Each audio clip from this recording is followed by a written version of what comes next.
যারা নির্বাচন চাই স্লোগান দিচ্ছেন তারা প্রকৃতপক্ষে সুষ্ঠু নির্বাচনের পক্ষপাতী নন, বললেন সারোয়ার তুষার।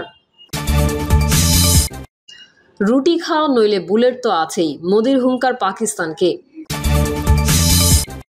জানাবো হঠাৎ আইন শৃঙ্খলার অবনতি, আতঙ্ক আর শঙ্কায় আছেন সাধারণ মানুষ, পুলিশের গাফলতি চরমে। এবং সর্বশেষ জানাবো 5ই আগস্টের গণঅভ্যুত্থানে কারো একার কৃতিত্ব নেই, বললেন আমির খসরু। এতক্ষণ শুনছিলেন সংবাদ শিরোনাম, এবারে বিস্তারিত। তবে তার আগে অনুরোধ থাকবে আমাদের চ্যানেলটি সাবস্ক্রাইব করে বেল আইকনটি ক্লিক করুন।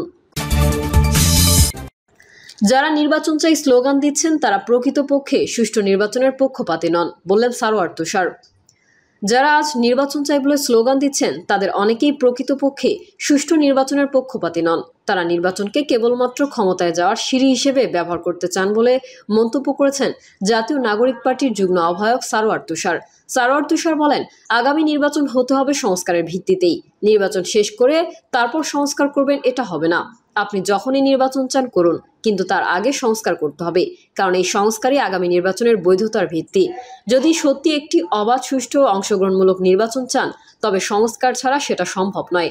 সংস্কার না হলে এবার যেই নির্বাচন হবে তা আগের যেসব নির্বাচন দেশবাসী মেনে নিয়েছে সেগুলোর চেয়েও খারাপ হবে।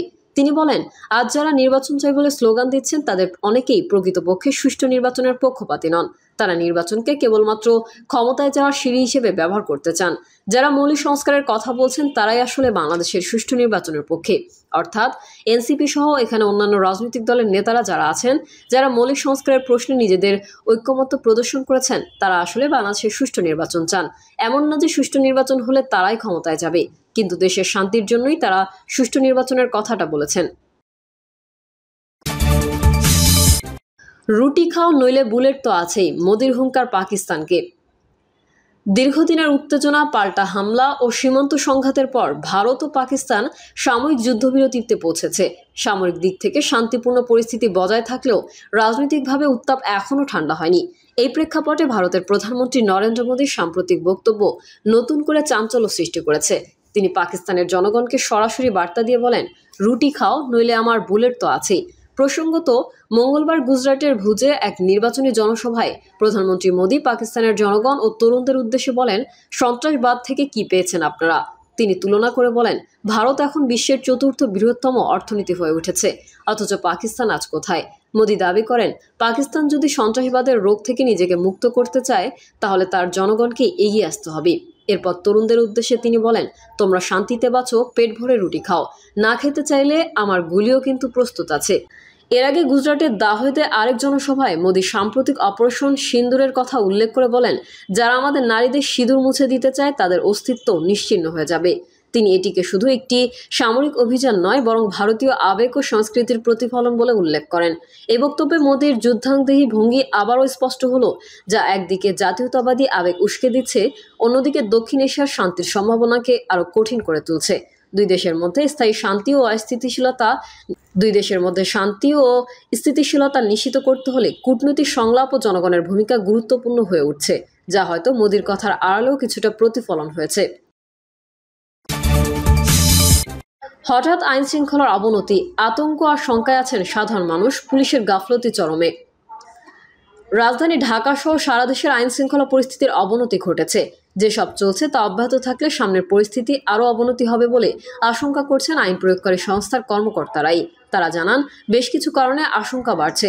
পুনর্গঠিত জেলা ও বিভাগীয় আইন শৃঙ্খলা কমিটিতে পুলিশকে অবমূল্যায়ন, মব ভায়োলেন্স, পুলিশকে ভয় না পাওয়া, রাজনৈতিক অস্থিতিশীলতা, বিশেষ করে রাজধানীতে অপরাধের মাত্রা বেশি লক্ষ্য করা যাচ্ছে। মোহাম্মদপুর সহ অনেক এলাকা আইন শৃঙ্খলা বাহিনীর নিয়ন্ত্রণের বাইরে চলে যাচ্ছে। অনেক এলাকায় সন্ধ্যার পর সাধারণ মানুষ বাসা থেকে বের হচ্ছে না।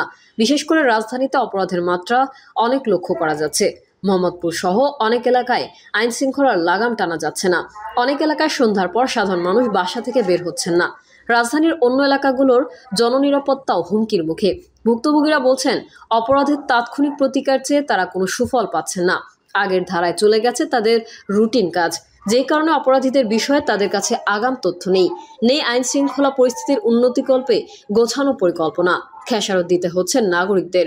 রোববার রাতে রাজধানীর বাড্ডার গুদারাঘাট এলাকায় গুলশান থানা বিএনপির যুগ্ম আহ্বায়ক কামরুল আহসান সাধনকে গুলি করে হত্যা করা হয়। এই হত্যার একটি সিসিটিভি ফুটেজ ছড়িয়ে পড়েছে সামাজিক যোগাযোগ মাধ্যম ফেসবুকে। তাতে দেখা যায় মধ্যবাড্ডার গুদারাঘাট ৪ নম্বর গলিতে কয়েকজনের সঙ্গে বসে থাকাকালে দুই যুবক পেছন থেকে কামরুল আহসান সাধনকে কয়েক রাউন্ড গুলি করে নির্বিঘ্নে চলে যায়। একই দিন রাজধানীর মগবাজারে প্রকাশ্যে দিবালোকে চাপাতি দিয়ে আঘাত করে ছিনতাইকারীরা এক তরুণের ব্যাগ ছিনিয়ে নিয়ে যায়, এমন একটি ভিডিও সামাজিক যোগাযোগ মাধ্যমে ছড়িয়ে পড়ে। ছিনতাইয়ের শিকার তরুণের নাম আব্দুল্লাহ, তার বাড়ি কুমিল্লায়। এ ঘটনায় রোববার রাতে রাজধানীর হাতিরঝিল থানায় অজ্ঞাত পরিচয়ের ৩ ব্যক্তিকে আসামি করে মামলা করেছেন ভুক্তভোগী।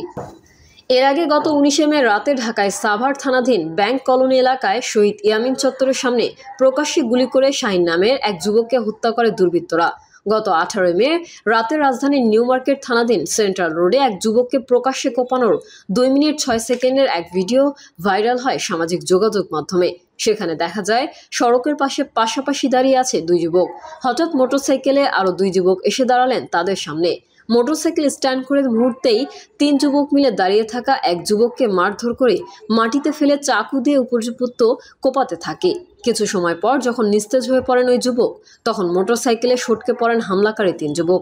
জানা গেছে হামলার শিকার যুবকের নাম সাইফ হোসেন মুন্না। তিনি কলাবাগ ওয়ার্ড বিএনপির কর্মী। গত ১৫ মে ভোরে রাজধানীর মোহাম্মদপুরের বসিলা সিটি হাউজিং এলাকায় অস্ত্র হাতে প্রকাশ্যে ছিনতায় অংশ নেয় একদল দুর্বৃত্ত। এ সময় জনতার গণপিটুনিতে রাকিব নামের এক ছিনতাইকারী নিহত হয়। গত ২২ এপ্রিল দুপুরে প্রকাশ্যে খুলনার ফুলতলা উপজেলায় জামিরা পিপরাইল এলাকায় সুমন মোল্লা নামের এক ব্যবসায়ীকে প্রকাশ্যে গুলি করে হত্যা করেছে দুর্বৃত্তরা। মোটরসাইকেলে চড়ে ফুলতলা বাজার থেকে বাড়ি ফেরার পথে তার গতিরোধ করে গুলি করে হত্যা করে দুর্বৃত্তরা। ২৫ ফেব্রুয়ারি বিকেলে রাজধানীর কাওরান বাজার রেললাইন এলাকায় প্রকাশ্যে পুলিশ সদস্যের ওপর হামলা চালিয়ে মাদক কারবারি ছিনিয়ে নেয় একদল দুর্বৃত্ত। পুলিশের ওপর হামলার ঘটনায় ভিডিও ফুটেজ সামাজিক যোগাযোগ মাধ্যমে ছড়িয়ে পড়ে। ফুটেজে দেখা গেছে হাতকড়া পরানো এক আসামিকে ধরে রেখেছেন এক পুলিশ সদস্য। এ সময় কয়েকজন দুর্বৃত্ত দেশীয় অস্ত্র নিয়ে পুলিশ সদস্যের ওপর হামলা চালায়। এক পর্যায়ে চাপাতির আঘাতে আহত পুলিশ সদস্যের কাছ থেকে আটক আসামিকে ছিনিয়ে নিয়ে পালিয়ে যায় দুর্বৃত্তরা। এ ঘটনায় তিনি পুলিশের সদস্য আহত হন। পুলিশ সদর দপ্তরের আইজি ইনামুল হক সাগর বলেন, সারা দেশের আইন শৃঙ্খলা পরিস্থিতির বিষয়ে আমরা নজর রাখছি। যে কোনো ঘটনা ঘটার পরপরই আমরা অপরাধীদের গ্রেফতার করে আইনের আওতায় আনছি। সামনের দিনগুলোতে যে কোনো ধরনের অনাকাঙ্ক্ষিত ঘটনা না ঘটে সেজন্য পুলিশি তৎপরতা বাড়ানো হয়েছে। ৫ই আগস্টের গণঅভ্যুত্থানে কারো একার কৃতিত্ব নেই বললেন আমির খসরু। ৫ই আগস্ট ছাত্র জনতার গণঅভ্যুত্থানের পেছনে কারো একার কৃতিত্ব নেই বলে মন্তব্য করেছেন বিএনপির স্থায়ী কমিটির সদস্য আমির খসরু মাহমুদ চৌধুরী। আমির খসরু বলেন, ৫ই আগস্টের গণঅভ্যুত্থানে নির্যাতিত সাংবাদিক, বন্ধ হয়ে যাওয়া গণমাধ্যম, রাজনীতিবিদ, পঙ্গুত্ব বরণকারী, আহত নিহত ছাত্র জনতা সহ অনেকের অবদান আছে। এসব অবদানের স্বীকৃতি দিতে হবে, কৃতিত্ব দিতে হবে, তবেই সবাইকে নিয়ে জাতীয় ঐক্য বজায় রাখা সম্ভব হবে। তিনি বলেন, বাংলাদেশে যতদিন পর্যন্ত গণতন্ত্র পুনঃপ্রতিষ্ঠা না হবে, মিডিয়া ততদিন স্বাধীন হবে না। অগণতান্ত্রিকভাবে যারা ক্ষমতায় থাকে তারা মিডিয়াকে চাপে রাখে। প্রিয় দর্শক, এই ছিল এখনকার সর্বশেষ সংবাদ। আপডেট সংবাদ পেতে চ্যানেলটি সাবস্ক্রাইব করে বেল আইকনটি ক্লিক করুন। কমেন্টে আপনার মতামত জানিয়ে আমাদের সাথেই থাকুন। ধন্যবাদ সবাইকে। আল্লাহ হাফেজ।